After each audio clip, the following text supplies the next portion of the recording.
अब बीजेपी किन दिग्गजों को टिकट देती है, ये देखना दिलचस्प होगा। वैसे कहते हैं कि दिल्ली का रास्ता उत्तर प्रदेश से होकर गुजरता है, इसलिए लोकसभा चुनाव को लेकर सबसे ज्यादा हलचल उत्तर प्रदेश में ही देखी जा रही है। जहां एक तरफ समाजवादी पार्टी और कांग्रेस ने गठजोड़ कर जीत का गणित बैठाने की कोशिश की है, तो वहीं दूसरी तरफ बीजेपी भी साथियों की तलाश में है।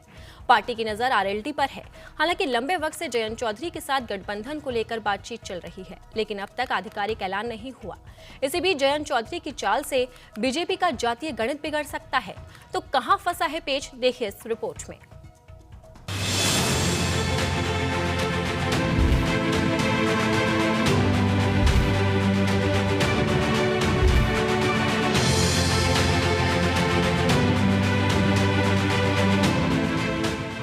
बीजेपी और आरएलडी कब करेंगे गठबंधन की घोषणा?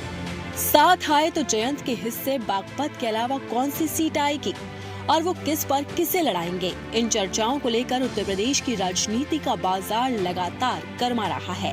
इन्हीं सवालों के बीच बीजेपी दिग्गज अपनी सीट की संभावनाएं लड़खड़ाते देख मायूस हैं।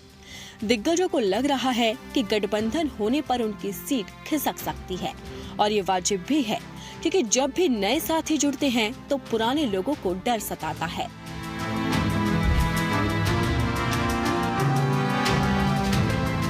बीजेपी 2014 से करीब एक ही पैटर्न पर जातिगत समीकरण फिट करते हुए टिकट बांट रही है, लेकिन इस बार जयंत के साथ आने से बीजेपी की जातीय चाल उलझेगी। दरअसल बिजनौर सीट जयंत के हिस्से आई तो पार्टी यहां गूजर काट खेल सकती है। ऐसे में बीजेपी के लिए कैराना और अमरोहा दोनों पर गूजर उतारना मुश्किल होगा।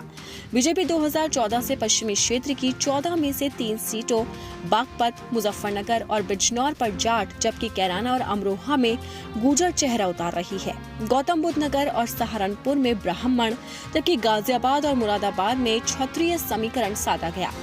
नगीना और बुलंदशहर रिजर्व हैं। संभल में 2 बार सैनी कार्ड खेला गया। रामपुर में 2014 में ओबीसी चेहरा नेपाल सिंह, जबकि 2019 में फिल्म अभिनेत्री जया प्रदा उतारी गई। आजम खान की सदस्यता जाने के बाद बीजेपी ने उपचुनाव में घनश्याम लोधी को उतारा। मेरठ हापुड़ सीट साल 2009 से वैश्य वर्ग के कोटे में आ गई है।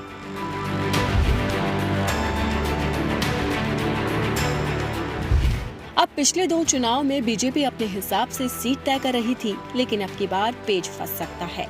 दरअसल बागपत सीट जयंत को मिलने से 2 बार के सांसद सत्यपाल सिंह का भविष्य उलझेगा। जयंत ने बिजनौर में गूजर लड़ाया तो बीजेपी के लिए कैराना के बाद अमरोहा में भी गूजर उतारना मुश्किल हो जाएगा। जयंत को मनाने के लिए बीजेपी जोर लगा रही है। कहा जा रहा है कि यूपी में मंत्रिमंडल विस्तार में राष्ट्रीय लोकदल के कोटे से भी एक मंत्री बनाया जा सकता है। चर्चा है कि आरएलडी के कोटे से मंत्री बनाकर बीजेपी जयंत को मनाने की कोशिश करेगी। अब देखना होगा कि क्या मंत्री के बदले वो सीटों पर समझौता करेंगे या नहीं। लेकिन फिलहाल सपा ने भी जातीय कार्ड खेलने की तैयारी कर ली। गठबंधन से हटने पर आरएलडी पर भड़की सपा जातीय कार्ड से घेराबंदी करने की कोशिश कर रही है।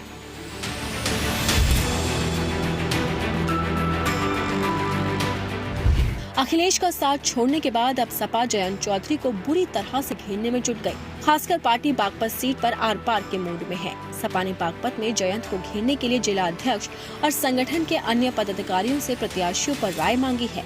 अखिलेश की नजर कैराना, नगीना, बिजनौर, संभल, अमरोहा, रामपुर और मुरादाबाद पर है, जहां मुस्लिम वोटों की बड़ी संख्या है। बीएसपी की चुप्पी से कई सीटों के समीकरण हिल रहे हैं।